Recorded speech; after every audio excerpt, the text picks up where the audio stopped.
बिस्मिल्लाहिर्रहमानिर्रहीम अस्सलामु अलैकुम वरहमतुल्लाहि वबरकातुह। Welcome back to online classes of Iqra Huffaz Boys Secondary Schools, a project of Iqra Education System. This is the video session of my English book 6 for class 6. Dear students, Iqra Huffaz Boys Secondary Schools online की classes में से आज हम दूसरी video lecture में हम मिल रहे हैं। आज हमारा सेकंड वीडियो लेक्चर है और ये सेकंड टर्म का सेकंड वीडियो लेक्चर है। इससे पहले जो वीडियो सेशन हमारा पूरा चला वो सारी फर्स्ट टर्म की वीडियोस थी और आज की हमारी जो वीडियो है ये सेकंड टर्म की दूसरी वीडियो है। In the last video lecture we discussed explanation of unit number 4 and we read unit number 4। Last video lecture में हमने यूनिट नंबर 4 की रीडिंग करी थी और उसकी एक्सप्लेनेशन की थी और उसके कुछ हमने तफसील से बहुत ज़्यादा एक्सप्लेन किया था मैंने आप लोगों को और आपको मैंने होमवर्क भी असाइन किया था। Today we are going to solve exercises of reading comprehension unit number 4। आज की वीडियो में हम यूनिट नंबर 4 की रीडिंग कॉम्प्रीहेंशन की एक्सरसाइजेस सॉल्व करना स्टार्ट करते हैं। तो चलिए चलते हैं, एक्सरसाइज रीडिंग कॉम्प्रीहेंशन की स्टार्ट करते हैं। डियर स्टूडेंट्स, ये हमारे सामने माई इंग्लिश बुक 6 का पेज नंबर 60 जिसकी हमने कल रीडिंग की थी और पेज 59 भी हमने कल रीड किया था। आज हम पेज नंबर 61 पर एक्सरसाइज नंबर 1 एंड 2 सॉल्व करेंगे और फिर उसके बाद नेक्स्ट पेज पर हम उसी तरह ऑनवर्ड्स करते जाएंगे। तो सबसे पहले हमारे पास रीडिंग कॉम्प्रीहेंशन में एक्सरसाइज नंबर 1 है। इसमें कुछ क्वेश्चंस हैं लेकिन इन क्वेश्चंस के आंसर्स हमको लिखने नहीं है, कहीं पर नोट डाउन नहीं करने, बल्कि सिर्फ इसको वर्बली सॉल्व करना है। बहुत सिंपल क्वेश्चंस हैं। For example question number 1, what is the name of the diary writer? जिसने डायरी लिखी थी उस बच्चे का नाम क्या था? तो उस बच्चे का नाम क्या था भाई? शाबान नाम था। वो कल की वीडियो में मैंने उसको सुबहान कह दिया था शायद mistakenly. The name of that boy was Shaban. उस बच्चे का नाम क्या था? शाबान। तो हम इसके आंसर में कह सकते हैं the name of the diary writer is Shaban. ठीक है, चाहे तो आप यहाँ लिख दें, चाहे तो इसको ना लिखें, इसको ऐसा रहने दें, लेकिन ये कहीं पर हमने नोट डाउन नहीं करना। Number 2, on which day and date did he write his diary page? उसने किस दिन और किस तारीख को डायरी का ये पेज लिखा था? तो डे कौन सा था? The day was Monday. Monday को उसने लिखा था। एंड द डेट वॉज 2 फरवरी 2017। 2 फरवरी 2017 को उसने डायरी लिखी थी और उस दिन मंडे था। Number 3, where is he from? वो बच्चा कहाँ से ताल्लुक़ रखता था? तो हमें पता है कि उस बच्चे का ताल्लुक़ सिंध के एक इलाके बदीन से था। He is from Badin Sindh. ठीक है स्टूडेंट्स, ये क्वेश्चन नंबर 3 का आंसर हो गया। What time does he go to bed? वो रात कितने बजे सोने के लिए बिस्तर पर लेटता था? वेरी नाइस, आपने बिल्कुल सही सोचा। वो रात को 9:30 बजे तक सोता था, जैसा कि उसकी डायरी एंट्री में सबसे लास्ट में था, it's 9:30 in Badin now, I am off to bed, कि उसको अब सोने जाना था 9:30 बजे तक। तो हम कहेंगे he goes to bed 9:30 PM। ठीक है, रात 9 बजे वो अपने बिस्तर पर जाके सो जाया करता था। Now let's come to the exercise number 2। ये वोकैबुलरी की एक्सरसाइज है, एक्सरसाइज 2। इसमें देखते हैं कि हमें क्या टास्क दिया गया है, क्या करना है। लिखा है all the words in column A are in the text, their opposites are given in column B। Column A के अंदर जो वर्ड्स हैं ये वाले सारे, ये हमने टेक्स्ट में यूज़ किए हैं यहाँ पर, और कॉलम B के अंदर जो वर्ड्स हैं ये इन वर्ड्स के ऑपोजिट्स हैं। ठीक है, choose the opposites of the given words and write the answers in the answer column as done for the first one. क्या करना है कि कॉलम बी में और कॉलम ए में जो वर्ड्स हैं इनमें से एक दूसरे के साथ जो ऑपोज हो रहे हैं, जो एक दूसरे के ऑपोजिट्स हैं, उनको फाइंड आउट करके उस कॉलम का नंबर यहाँ पर लिखना है। For example column number A में वर्ड नंबर 1 है मॉर्निंग, और इसकी ऑपोजिट जो वर्ड आ रहा है वो कॉलम बी में नंबर जी पर आ रहा है। तो हमने नंबर 1 के सामने आंसर वाले कॉलम में लिखा हुआ देख रहे हैं हम 1G, मतलब इस 1 वर्ड का आंसर जो उसकी ऑपोजिट वर्ड है वो किस में है, जी में है। क्लियर हो गई बात? तो इस तरह हमने आंसर लिख दिया। सेकंड वर्ड हमारे पास कौन सा है, क्लीन। क्लीन की ऑपोजिट देखते हैं क्या है, क्लीन की ऑपोजिट डर्टी, DIRTY। तो हम यहाँ पर अब क्या लिखेंगे भाई, नंबर 2 का आंसर क्या है, नंबर 2 का आंसर आई है। मैंने यहाँ पेंसिल से लिख दिया है, बट आप लोगों के लिए मेरी एडवाइस है कि आप पेंसिल से नहीं करेंगे बल्कि इसको आपने पेन से नोट डाउन करना है, ब्लू पेन से, ठीक है। नंबर 3 पर वर्ड है फ्री। इसकी ऑपोजिट देखते हैं, फ्री मतलब फारिग होना, जिसके पास कोई काम ना हो उसको फ्री कहते हैं। और उसकी ऑपोजिट यहाँ पर हमें मिल गई बिजी। बिजी मतलब मसरूफ़। तो नंबर 3 का ऑपोजिट वर्ड एच में है, तो हम यहाँ लिखते हैं 3 और फिर एच। ठीक है स्टूडेंट्स, क्लियर हो रहा है। Number 4 happy. हैप्पी की ऑपोजिट वर्ड यहाँ पर ढूंढते क्या है, सैड। ये हमें नंबर ए पर मिल गया, तो हैप्पी वर्ड नंबर 4 पर है और इसकी ऑपोजिट नंबर ए पर है, तो मैंने लिख दिया 4A। क्लियर हो गया। इसके बाद नेक्स्ट बैड। बैड मतलब बुरा, और उसकी ऑपोजिट गुड सबसे लास्ट में हमें मिल रही है, तो वर्ड नंबर 5 की ऑपोजिट जो वर्ड है वो किस में है, जे में है।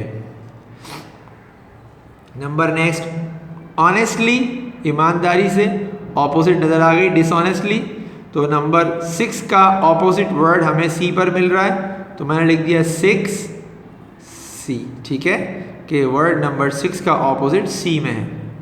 नंबर 7 अर्ली, और उसकी ऑपोजिट क्या है, लेट। अर्ली जल्दी और लेट उसकी ऑपोजिट देर से, तो नंबर 7 उसका हमने आंसर लिख दिया ई। इसके बाद डे ऑपोजिट नाइट, तो क्या होगा 8B। इसके बाद एबल और उसकी ऑपोजिट अनेबल, तो 9 किस में आ रहा है, उसकी ऑपोजिट आ रही है F में, तो हमने लिख दिया 9F। सबसे लास्ट हमारे पास वर्ड है 10 बाय, और उसका ऑपोजिट वर्ड क्या है, सेल, D, तो हमने लिख दिया 10D। क्लियर हो गई बात? अच्छी तरह सबको समझ में आ गई ये बात? आई होप कि सबको क्लियर हो गया होगा बच्चों। मैं इस बात को रिवाइज कर दूं, रिपीट कर दूं अपनी बात को, कि ये जो आंसर्स आपने आंसर वाले कॉलम में लिखने हैं, इन आंसर्स को मैंने पेंसिल से लिखा है, बट आप लोग इसको पेन से ही लिखेंगे। और दूसरी बात ये रिमाइंड करा दूं कि एक्सरसाइज 1 और एक्सरसाइज 2 ये दोनों एक्सरसाइजेज आपको बुक में ही सॉल्व करनी है, इनको कॉपी में सॉल्व नहीं करना। ठीक है students. Now let's come to page number 62। Page 62 में चलते हैं। 62 की सबसे पहली एक्सरसाइज हमारे सामने है, एक्सरसाइज 3 रीडिंग कॉम्प्रिहेंशन की। लिखा है arrange the following sentences about the writers diary routine in the order that they appear in the text. Write the numbers in the boxes. क्या मतलब हुआ कि ये जो सेंटेंसेस लिखे हुए हैं ये वो काम हैं जो डायरी राइटर अपनी रूटीन के अंदर किया करता था। तो इसमें से कौन सा काम वो पहले करता था, कौन सा काम वो बाद में करता था, अकॉर्डिंग टू डायरी रूटीन हमने उसको नंबर देना है। फॉर एग्जाम्पल यहाँ सबसे पहले सेंटेंस है ही स्लीप्स एट 9:30, तो ये सबसे पहले काम तो नहीं करता था वो, ये तो उसके दिन का सबसे आखिरी काम था, तो इसको हम नंबर 1 नहीं दे सकते। अब हम देखेंगे कौन सा काम ऐसा यहाँ पर लिखा हुआ है जो उस डायरी रूटीन के मुताबिक नंबर 1 बन सकता है। तो सबसे पहला काम क्या था उसकी डायरी रूटीन में? Very good, he comes back from school eight 1 o'clock। सबसे पहले वो स्कूल से घर आता था कितने बजे? 1 बजे के करीब। तो इस वाले बॉक्स में मैंने लिख दिया 1 पेंसिल से, आप पेन से लिखेंगे क्योंकि ये पहला एक्शन है यहाँ डिस्कस किए गए कामों में पहला काम है जो उस रूटीन में पहले नंबर पर आता है। बात समझ आ गई? इसके बाद इस रूटीन में से कौन सा काम ऐसा है जो इस पहले के बाद फौरन आता है कि वो उसके बाद क्या करता था? वो घर आने के बाद अपनी नमाज अदा करता था, फिर खाना खाता था और खाना खाने के बाद वो he helps his sister clean the house, अपनी बहन की मदद करता था घर की सफाई में। तो इस काम को हम नंबर 2 लिख देते हैं। इसके बाद जब वो अपने घर के कामों में अपनी बहन का हाथ बटा के सफाई करवा लेता था तो अब क्या होता था कि उसकी बहन भी उसके होमवर्क में उसका हाथ बटाती थी। ही डज हिज होमवर्क, तो इसको हमने लिख दिया नंबर 3, होमवर्क करता था वो। उसके बाद नंबर 4, होमवर्क करने के बाद अब वो क्या करता था? वो कुरान मजीद की क्लास पढ़ने जाता था। तो नंबर 4 पर ये वाला आएगा, he goes to the Quran classes. Number 4 पर यानी अपनी बहन की कामों में मदद कराने के बाद, अपना होमवर्क करने के बाद वो कहाँ जाता था? कुरान क्लासेस के लिए जाता था। He goes to the Quran class. इसके बाद कुरान क्लास पढ़ने के बाद अब वो फारिग होता था तो उसके अब्बू ने उसको मिल्क शॉप पे लगवा दिया। तो यहाँ से फारिग होकर कहाँ जाता था? He works at the milk shop for 2 hours, 2 घंटे के लिए। तो इसको हम नंबर 5 देते हैं। एंड डेफिनेटली एक ही कॉलम बचा है, वो रात का सबसे आखिरी काम, ही स्लीप्स एट 9:30। तो इसको नंबर 6 हमने दे दिया। क्लियर हो गई ये बात सब स्टूडेंट्स को? चलिए अब जब ये एक्सरसाइज 3 भी आपको अल्हम्दुलिल्लाह क्लियर हो गई, now let's come to exercise number 4 of page 62। इसी पेज की एक्सरसाइज 4 देखते हैं क्या है। One pronoun has been highlighted in each of the sentences given below।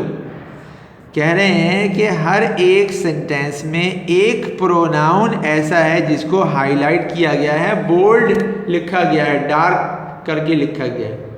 नज़र आ रहा है ना आपको? देखिए यहाँ पर ये शी हाईलाइट हुआ हुआ है, डार्क हुआ हुआ है, या आई हुआ हुआ है, यहाँ ही हुआ हुआ है। तो इस तरह हर एक सेंटेंस में कोई एक प्रोनाउन ऐसा है जिसको हाईलाइट करके लिखा गया है। अब कह रहे हैं read the text and right in the blanks to whom the given pronoun is referring to। कि ये जो प्रोनाउन है ये जिसके बारे में यूज़ किया गया है उसका नाम सामने लिख दें। For example, she helps me with my homework. कौन थी जो मदद करती थी शाबान की उसके कामों में?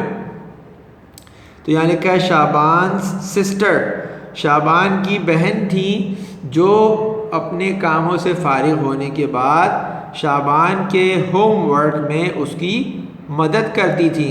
तो यहाँ लिख दिया शाबान सिस्टर। क्लियर हो गई बात?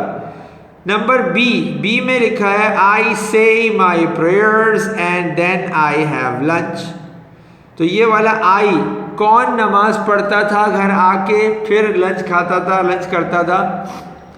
दैट वॉज शाबान। तो वो शाबान था, मैं यहाँ पर लिख रहा हूँ SHAHBAN,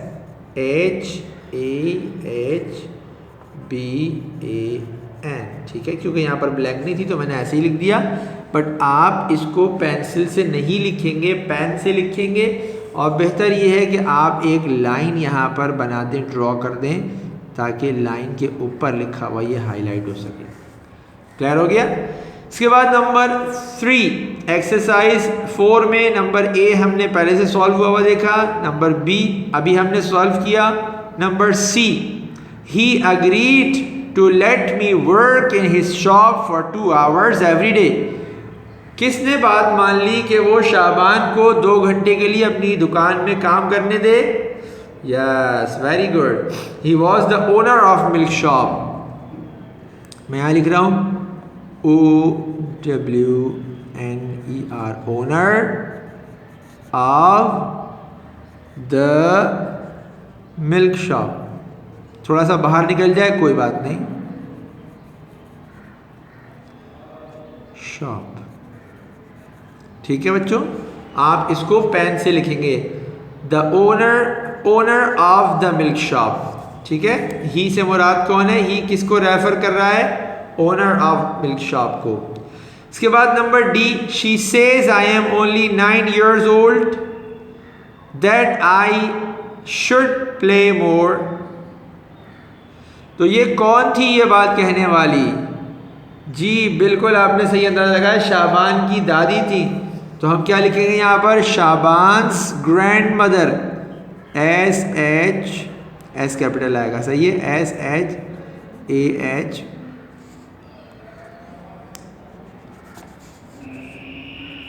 BAN apostrophe S, Shaban's GRANDMOTHER,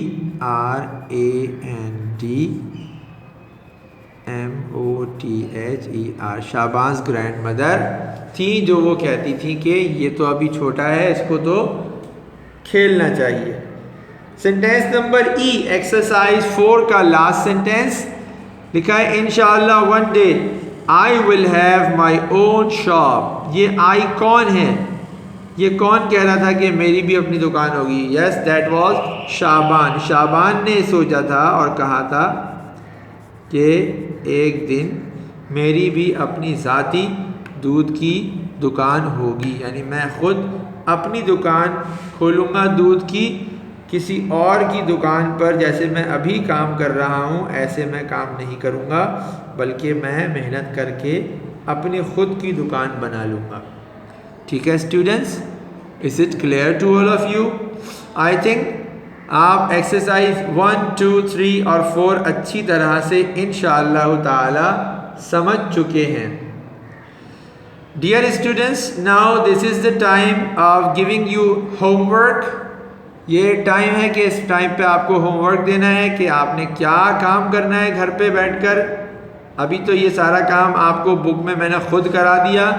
बेहतर ये है कि आप मेरे साथ साथ ही करते जाएं, बुक आपके पास हो और आप ऑन द स्पॉट सॉल्व करते जाएं. अगर आपने ऐसा नहीं किया, अल्लाह ना करे आप बुक सामने नहीं रख सके और आपने वीडियो पूरी देख ली, तो अब आप क्या करेंगे कि बाद में वीडियो ख़त्म होने के बाद बुक खोल के ये सारा काम बुक में कर लेंगे, बुक सॉल्व कर लेंगे, ताकि जब आपकी बुक मेरे पास आए या मैं आपसे काम मांगूँ ऑनलाइन तो आप मुझे पिक्चर खींच के भेजें, तो आपका काम पूरा हुआ होना चाहिए. ठीक है स्टूडेंट्स? डियर स्टूडेंट्स, इससे पहले कि मैं आपको आपका होमवर्क दूं, मैं आपको चंद चीज़ें बताना चाहता हूं कॉपी प्रेजेंटेशन के बारे में. कि आपके पास जो इंग्लिश की दूसरी कॉपी थी जो अब तक यूज़ नहीं की गई थी, आपने उसको यूज़ करना है. उसका तरीकाकार ये होगा कि आप उस कॉपी में 2 टाइटल पेजेस बनाएंगे.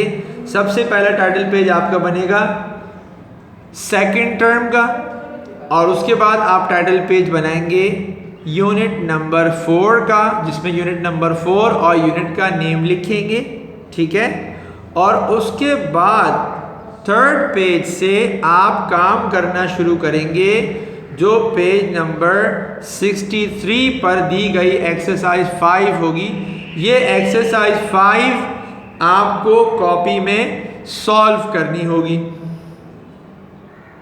बात समझ में आई? एक्सरसाइज 5 पेज नंबर 63, जिसमें जो सेंटेंसेस लिखे हैं ये आपको कॉपी में करने हैं. कॉपी में क्या करना है और किस तरह करना है ये मैं आपको बताता हूँ. देखिए, सबसे पहले तो देखते हैं कि इस एक्सरसाइज में काम क्या है. लिखा है all the following sentences are wrong, the text says something different. जो सेंटेंसेस नीचे लिखे गए हैं ये कुछ अलग हैं, यानी गलत हैं, और जो वहाँ पर लिखा गया है, जो शाबान ने अपनी डायरी में लिखा था, वो कुछ अलग बातें हैं. तो दोनों अलग हैं. Along with your parent partner read the text and discuss what the correct answer will be.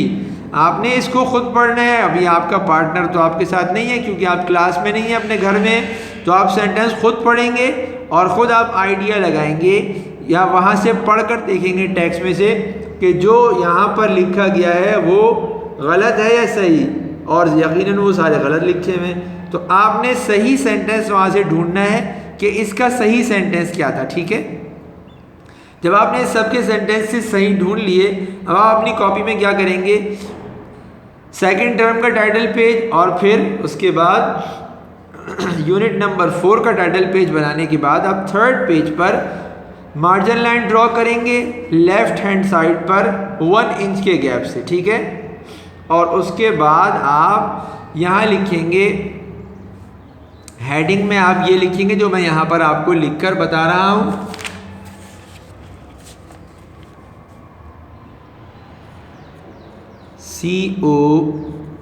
CORRECT, correct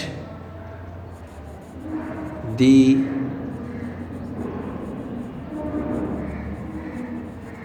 incorrect sentences. ठीक है, और उससे पहले आप पहली ही लाइन में आपने एक्सरसाइज नंबर ज़रूर लिखना होगा ताकि कॉपी देखने वाला और आप ख़ुद भी समझ जाएं कि ये कौन सी एक्सरसाइज है, कौन सा काम है। ठीक है, तो क्या होगा, करेक्ट दी इनकरेक्ट सेंटेंसेस, ये आप हेडिंग लिखेंगे। उसके बाद मार्जिन लाइन ड्रॉ करेंगे। आपने पहले गलत सेंटेंस लिखना होगा। ये आपने लिखा Shaban goes to school in the afternoon, कि वो दोपहर में शाम में स्कूल जाता था। फिर सही करके लिखना है Shaban goes to school in the morning. ठीक है, फिर आपने पहले इनकरेक्ट सेंटेंस लिखा, फिर उसको करेक्ट किया। तरीका क्या होगा कि इनकरेक्ट सेंटेंस, जो गलत सेंटेंस बुक में पहले से गिवन है, इनको आपने ब्लैक पेन से लिखना होगा, और जब आप सही करके लिखेंगे सेंटेंस को करेक्ट करके लिखेंगे तो ब्लू पेन से लिखेंगे। बात समझ में आ गई? लिखते हुए चंद चीज़ों का ख्याल रखना होता है कि फर्स्ट सेंटेंस को कैपिटल लेटर से स्टार्ट करना होता है, वर्ड्स के दरमियान में प्रॉपर स्पेस देना होता है, शॉर्टर फिंगर का गैप देना होता है, और इसके अलावा लास्ट में सेंटेंस के फुल स्टॉप लगाना होता है। और अगर आपका सेंटेंस एक लाइन में नहीं आ रहा तो ज़रूरी नहीं है कि कुछ भी करके उसको एक ही लाइन में लाया जाए। आप अपने स्पेस को, शॉर्टर फिंगर का जो गैप देना होता है, उस गैप को आप प्रॉपर रखेंगे, उसको कम नहीं करेंगे। अगर आपका सेंटेंस 2 लाइनों में या 3 लाइनों में या 4 लाइनों में आता है, नो मैटर, आप उसको उतनी ही लाइनों में लिखें, लेकिन लाइन बचाने के लिए आप गैप को कम ना करें, वरना आपका काम गंदा लगेगा। ठीक है स्टूडेंट्स, आई होप कि मैं आपको होमवर्क समझा सका हूँगा। This is the end of today's video session, and I hope you have clearly understood about exercise reading comprehension, exercise number 1, 2, 3 and 4। आज की वीडियो अपने अख्ताम को पहुंची है और मुझे उम्मीद है कि इंशाअल्लाह ताला रीडिंग कॉम्प्रीहेंशन की एक्सरसाइज नंबर 1, 2, 3 and 4 आप अच्छी तरह से समझ चुके हैं, सॉल्व भी करा चुका हूं, और इंशाअल्लाह आपने इसको सॉल्व कर लिया होगा। अगर नहीं किया होगा तो फ़ौरन कर लीजिएगा। I strongly advise you to do a lot of practice. आपको मेरी तरफ से यही ताकीद से बहुत ज़्यादा एडवाइस है कि आपने प्रैक्टिस करनी है, और साथ साथ में you have to do your homework. आपको होमवर्क करना है ऑन टाइम, वक्त पर करना है, वक्त गुजार कर, यानी देर से नहीं करना। आपका जो होमवर्क है एक्सरसाइज 5 पेज नंबर 63 में मैंने आपको बताई थी ये एक्सरसाइज आपको कॉपी में सॉल्व करनी है। पूरा तरीका मैं आपको समझा चुका हूँ। ठीक है, In case of any problem, you may leave us a message. इंशाअल्लाह ताला we will give you immediate feedback. अगर आपको समझने में, काम करने में किसी भी किस्म का कोई प्रॉब्लम हो, आप मैसेज के थ्रू हमें इन्फॉर्म कर सकते हैं। इंशाअल्लाह उसका फीडबैक आपको बहुत जल्द दे दिया जाएगा। टिल द नेक्स्ट वीडियो, अस्सलामु अलैकुम व रहमतुल्लाहि व बरकातुहू।